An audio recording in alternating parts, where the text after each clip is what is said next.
श्री सीताराम। शिखा अवस्थी के चैनल में आप सभी का स्वागत है। मैं हूं शिखा अवस्थी। आज हम सभी लोग वैशाख मास महात्म्य के छठे अध्याय को सुनेंगे। 5वें अध्याय में हम सभी लोगों ने सुना और जाना कि किस विधि से भगवान माधव की माधव मास में पूजा अर्चना होती है। अब आज के अध्याय में हम सभी लोग सुनेंगे कि मनुष्य को किन कार्यों को करने से वह यम स्वर्ग को जाता है और किन कार्यों के कारण वह नरक की प्राप्ति करता है। आज के अध्याय में यमराज और कुछ ब्राह्मणों के बीच के संवाद का वर्णन है, जिसमें यमराज बता रहे हैं कि किन किन कार्यों से कौन से स्थान की प्राप्ति होती है। तो चलिए वीडियो की शुरुआत करते हैं। उससे पहले एक रिक्वेस्ट है कि मेरे वीडियो को लाइक कीजिए, कमेंट कीजिए और यदि अभी आपने मेरे चैनल को सब्सक्राइब नहीं किया है तो प्लीज़ चैनल को सब्सक्राइब कर लीजिए। अब हम अपने अध्याय को प्रारंभ कर रहे हैं। अपने गुरुदेव भगवान, गणेश भगवान और नारायण भगवान का ध्यान करते हुए वैशाख मास महात्म्य के छठे अध्याय को सुनेंगे। अध्याय इस प्रकार से है। वैशाख मास में यम ब्राह्मण संवाद, नरक तथा स्वर्ग में ले जाने वाले कर्मों का वर्णन। ऋषियों ने कहा, सूत जी, इस विषय को पुनः विस्तार के साथ कहिए। आपके उत्तम वचनामृतों का पान करते करते हमें तृप्ति नहीं होती है। सूत जी बोले, महर्षियों, इस विषय में एक प्राचीन इतिहास कहा करते हैं, जिसमें एक ब्राह्मण और महात्मा धर्मराज के संवाद का वर्णन है। ब्राह्मण ने पूछा, धर्मराज, धर्म और अधर्म के निर्णय में आप सबके लिए प्रमाण स्वरूप हैं, अतः बताइए मनुष्य किस कर्म से नरक में पड़ते हैं तथा किन कर्मों के अनुष्ठान से वे स्वर्ग को जाते हैं। कृपा करके इन सब बातों का वर्णन कीजिए। तब यमराज बोले कि हे ब्राह्मण, जो मनुष्य मन, वाणी तथा क्रिया द्वारा धर्म से विमुख और श्री विष्णु भक्ति से रहित है, जो ब्रह्मा, शिव तथा विष्णु को भेद बुद्धि से देखते हैं, जिनके हृदय में विष्णु विद्या से विरक्ति है, जो दूसरों के खेत, जीविका, घर, प्रीति तथा आशा का उच्छेद करते हैं, वे नरक को जाते हैं। जो मूर्ख जीविका का कष्ट भोगने वाले ब्राह्मणों को भोजन की इच्छा से दरवाजे पर आते देख उनकी परीक्षा करने लगता है, उन्हें तुरंत भोजन नहीं देता, उसे नरक का अतिथि समझना चाहिए। जो मूढ़, अनाथ, वैष्णव, दीन, रोगातुर तथा वृद्ध मनुष्य पर दया नहीं करता तथा जो पहले कोई नियम लेकर पीछे अजितेंद्रियता के कारण उसे छोड़ देता है, वह निश्चय ही नरक का पात्र होता है। जो सब पापों को हरने वाले दिव्य स्वरूप, व्यापक, विजयी, सनातन, अजन्मा, चतुर्भुज, अच्युत, विष्णु रूप दिव्य पुरुष श्री नारायण देव का पूजन, ध्यान और स्मरण करते हैं, वे श्री हरि के परम धाम को प्राप्त होते हैं। यह सनातन श्रुति है। भगवान दामोदर के गुणों का कीर्तन ही मंगलमय है, वही धन का उपार्जन है तथा वही इस जीवन का फल है।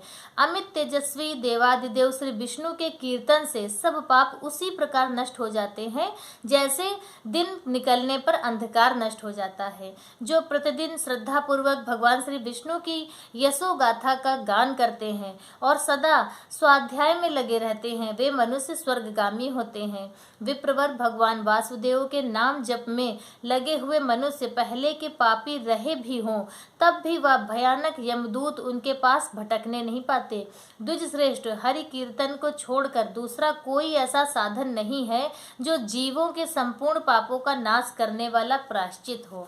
जो मांगने पर प्रसन्न होते, देकर प्रिय वचन बोलते तथा जिन्होंने दान के फल का परित्याग कर दिया है, वे मनुष्य स्वर्ग में जाते हैं। जो दिन में सोना छोड़ देते हैं, सब कुछ सहन करते हैं, पर्व के अवसर पर लोगों को आश्रय देते हैं, अपने से द्वेष रखने वालों के प्रति भी कभी द्वेषवश अहितकारक वचन मुंह से नहीं निकालते, अपितु सबके गुणों का ही बखान करते हैं, वे मनुष्य स्वर्ग में जाते हैं। जो पराई स्त्रियों की ओर से उदासीन होते हैं और सत्व गुण में स्थित होकर मन, वाणी अथवा क्रिया द्वारा कभी उनमें रमण नहीं करते, वह मनुष्य स्वर्गगामी होते हैं। जिस किसी कुल में उत्पन्न होकर भी जो लोग यशस्वी, उपकारी और सदाचारी होते हैं, वे मनुष्य स्वर्ग में जाते हैं। जो व्रत को क्रोध से, लक्ष्मी को डाह से, विद्या को मान से और अपमान से, आत्मा को प्रमाद से, बुद्धि को लोभ से, मन को काम से तथा धर्म को कुसंग से बचाए रखते हैं, वे मनुष्य स्वर्गगामी होते हैं। विप्र, जो शुक्ल और कृष्ण पक्ष में भी एकादशी को विधि पूर्वक उपवास करते हैं, वह मानव स्वर्ग में जाते हैं।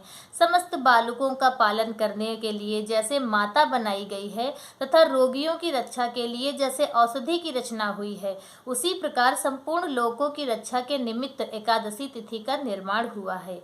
एकादशी के व्रत के समान पाप से रक्षा करने वाला कोई दूसरा साधन नहीं है। अतः एकादशी को विधि पूर्वक उपवास करने से मनुष्य स्वर्ग लोक में जाते हैं।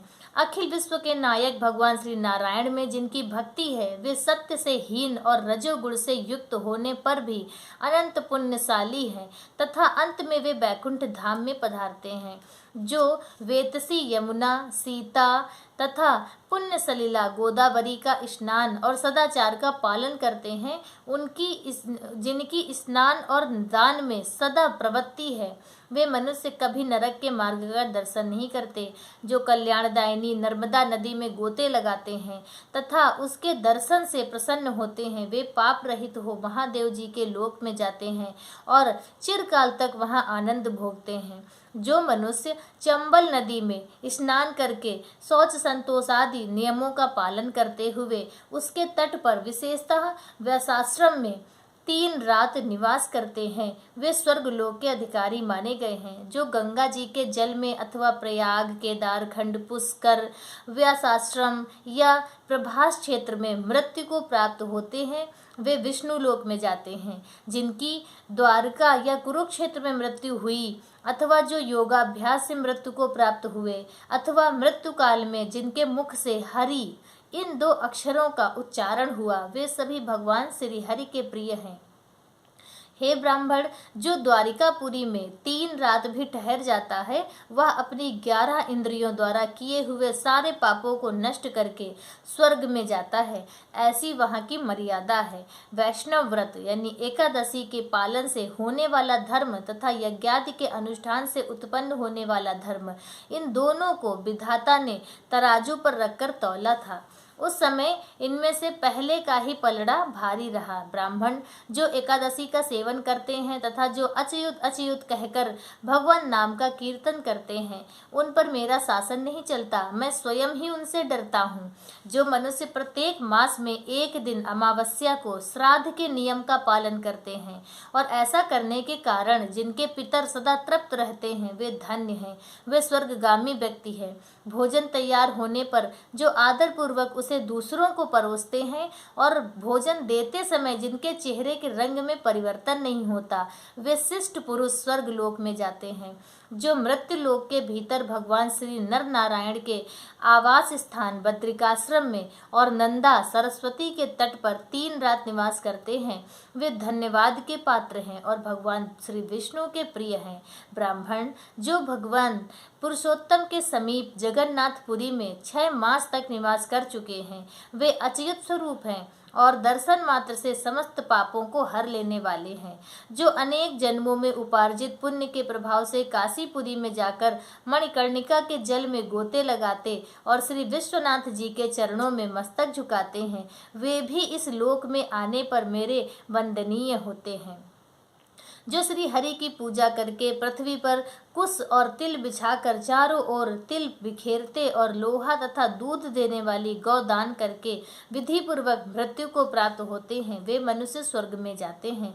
जो पुत्रों को उत्पन्न करके उन्हें पिता पितामह के पद पर बिठाकर ममता और अहंकार से रहित होकर मरते हैं, वे भी स्वर्ग लोक में जाते हैं, वहाँ के अधिकारी होते हैं। जो चोरी डकैती से दूर रहकर सदा अपने ही धन से संतुष्ट रहते हैं अथवा अपने भाग्य पर ही निर्भर रहकर जीविका चलाते हैं, वे मनुष्य स्वर्गगामी होते हैं। जो स्वागत करते हुए शुद्ध पीड़ा रहित मधुर तथा पाप रहित वाणी का प्रयोग करते हैं, वे लोग स्वर्ग में जाते हैं। जो दान धर्म में प्रवृत्त तथा धर्म मार्ग के अनुयायी पुरुषों का उत्साह बढ़ाते हैं, वे चिरकाल तक स्वर्ग में आनंद भोगते हैं। जो हेमंत ऋतु में सूखी लकड़ी, गर्मी में शीतल जल तथा वर्षा में आश्रय प्रदान करता है, वह स्वर्ग लोक में सम्मानित होता है। जो नित्य नैमित्तिक आज समस्त पुण्य कालों में भक्ति पूर्वक श्राद्ध करता है वह निश्चय ही देवलोक का भागी होता है। दरिद्र का दान, सामर्थ्यशाली की क्षमा, नौजवानों की तपस्या, ज्ञानियों का मौन, सुख भोगने के योग्य पुरुषों की शुभेच्छा निवृत्ति तथा संपूर्ण प्राणियों पर दया सद्गुण स्वर्ग लोक में जाते हैं। ध्यान युक्त तप भवसागर से तारने वाला है और पापों को पतन का कारण बताया गया है। यह बिल्कुल सत्य है, इसमें संदेह की गुंजाइश भी नहीं है। हे ब्राह्मण, स्वर्ग की राह पर ले जाने वाले समस्त साधनों का मैंने यहाँ संक्षेप से वर्णन किया है। अब तुम और क्या जानना चाहते हो? तो इस प्रकार से छठा अध्याय संपूर्ण हुआ। बोलो श्री हरिनारायण भगवान की जय। वैशाख मास महात्म की जय। इस प्रकार से आप सभी ने सुना कि किन कार्यों को करने से स्वर्ग की प्राप्ति होती है और किन कार्यों को करने से नरक की प्राप्ति होती है। आप सभी ने यह भी सुना कि जो धर्म का कार्य करते हैं, जो धर्म के मार्ग पर चलते हैं, तो उनका हमेशा उत्साह बढ़ाना चाहिए और उनका हमेशा साथ देना चाहिए। तो आज का वीडियो मेरा बस इतना ही। वीडियो अगर अच्छा लगा हो और आपको इससे कुछ भी मदद मिलती हो, ज्ञान मिलता हो, तो प्लीज़ वीडियो को लाइक ज़रूर करें और चैनल को सब्सक्राइब ज़रूर कर लीजिए। मिलते हैं दूसरे वीडियो में दूसरी जानकारी के साथ। तब तक के लिए श्री सीताराम।